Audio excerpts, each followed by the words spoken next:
So in today's video, we'll talk about the connection between anxiety and gut health, and also be sharing 4 tips on how to relieve anxiety by boosting your gut health. All right, if you're ready to dive into this with me, give this video a thumbs up and also subscribe for even more gut health goodness.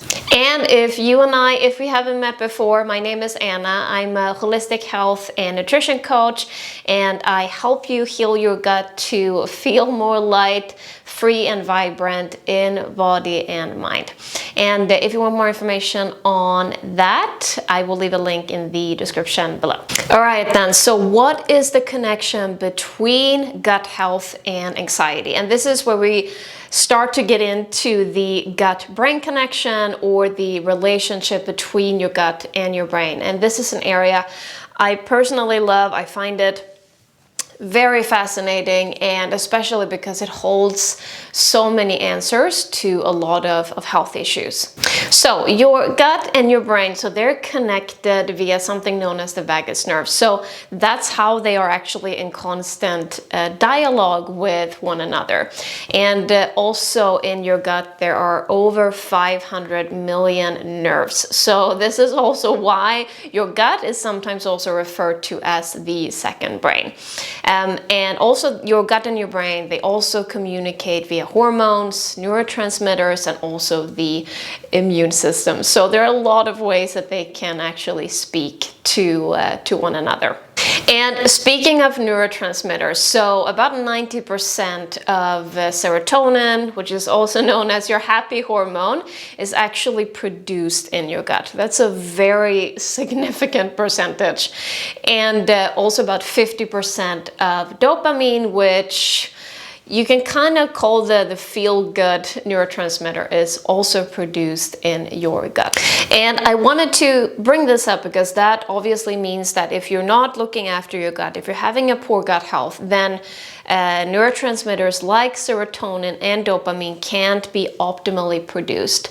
And then, your gut will just communicate to your brain that, things are a little bit out of whack, and it can be communicated in a way that then turns into feelings like anxiety, it could be depression, brain fog, etc. And especially studies now also show that there is a really big connection between IBS, so irritable bowel syndrome, and anxiety. And I'll share a link in the description below if you want to read further about that as well. So what can you then actually do to boost your gut health and brain health? So first thing, and I would say this is probably the key thing, is through food, and especially plant-based food. And the reason for that, so the equation here is quite simple. So your healthy gut bacteria, they need fiber. That's their food. That's kind of what they need to actually thrive and stay strong down there, and actually make sure that you have a healthy gut. And fiber can only, I say only, be found in plant-based foods. That's why it's so important to get more plant-based foods into your diet. Doesn't mean you have to go 100% plant-based to get the benefits. Obviously, it's great the more you gonna shift towards that 100%, but just starting to implement more plant-based foods. And I made a video last week on this, so I'll just share that in the description, especially how to go plant-based without overwhelm in 2021. But I would also say that one of the key things is to get a variety of plant-based foods. So just eating avocado and strawberries, whatever it might be, that's not gonna do the full trick. Your healthy gut bacteria, they love different kinds of fiber, so that's also why you want to get a variety of plant-based foods in as well. The second thing is movement. So movement is just in general really good for your overall health and well-being, and especially also when it comes to gut health. If you don't move, your gut doesn't want to move or do any kind of work either. So movement is really important.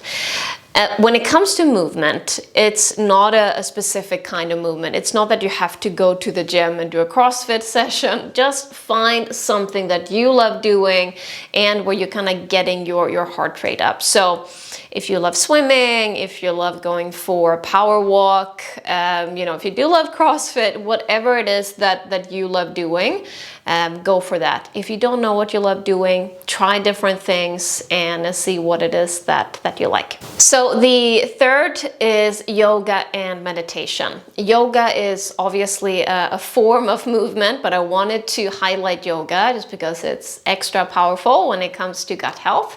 There was even a study made in Germany in 2018 where it was shown that people with IBS, so irritable bowel syndrome, that when a low FODMAP diet and yoga had the same positive impact on their IBS. So there was a group doing the low FODMAP diet.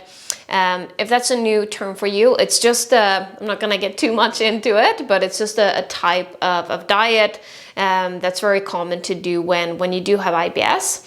And then there was a group doing yoga instead, and both of the groups saw the same positive impact on their IBS. And then we have meditation or conscious breathing. And this is really important because stress alone can trigger digestive distress. So mindfulness and self-care is just a really key part of gut health and brain health.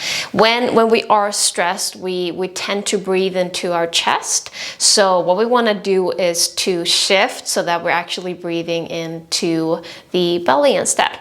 I do have a separate video and a practice where I show how to actually do belly breathing. So I'll share that in the description if you're curious to try that out.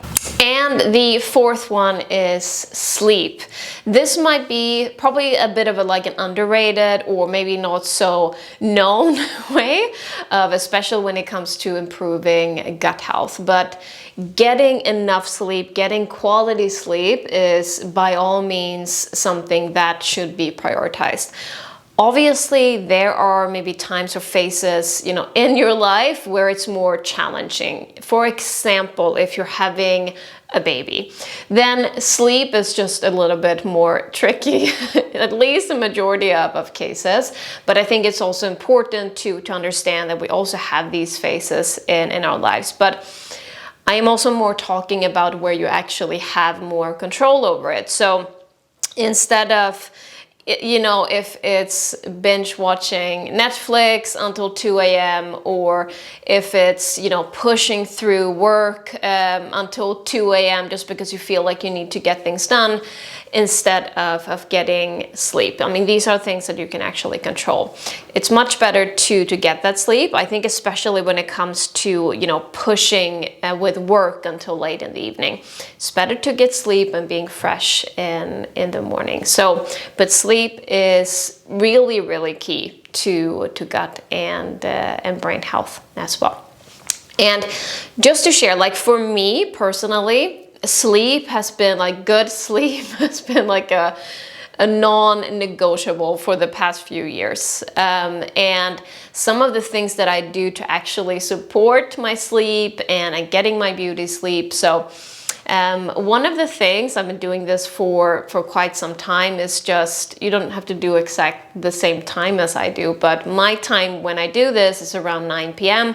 Then I turn off my computer, I turn off Wi-Fi, any kind of devices or internet and stuff like that, so that I can actually take some time to wind down. So then I get ready, I take some time to read, etc. So that's a really good way, instead of laying in bed with your phone or something like that, to actually create a bit of an evening routine for yourself. And another thing that has been very helpful for me, so I used to drink coffee like quite late in the afternoon, and caffeine actually stays in your body for a very long time. I think it's about 12 hours. Obviously not at the same intensity, but the caffeine actually stays in your body for that long. So I mean, I personally love coffee, so that's something that I just want to keep. And so now I just drink it in the morning in that case, just to make sure that the caffeine is actually not something that that disturbs my beauty sleep. All right, and now I would love to hear from you. So let me know in the comments below which one of these that you feel that you need to maybe put a little bit more focus on at the moment. And if you enjoyed this video, make sure to give it a like and also subscribe, just to make sure you stay updated on whenever I post a new video. Also, before you leave, I have a free guide, 3 natural remedies for gut health, that you can also grab in the description below. Thanks for being here, and see you next time.